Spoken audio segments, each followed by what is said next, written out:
All right, so the phrase "it's not you, it's me" it's directly applicable in this case, as it's this lack of G-code processing is largely due to SheetCam not having its license properly paired. Our computers are pre-programmed and then sent out, and what should happen before then is a license for that particular computer is then installed for that customer before it gets out to them. But we're running into some new employees that are essentially not installing those files properly.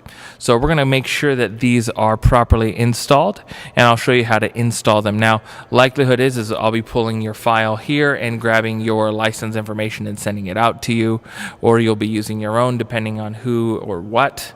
So what we're going to do here, the process is exactly the same no matter what you do.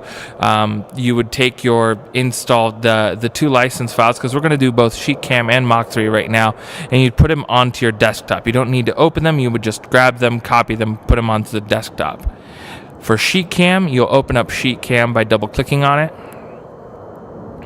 You'll go into Help, and then you're going to click Install License File, and then you would choose the file from the desktop where you put the license file, and you'll be able to open that up and run it, and that will allow you to run the code, because SheetCam limits you when you have what they would call a demo version. The second thing that we'll do is when we grab the Mach 3 license file, we're going to take that, going to go to My Computer, going to go to our local disk. It could be C, it could be E.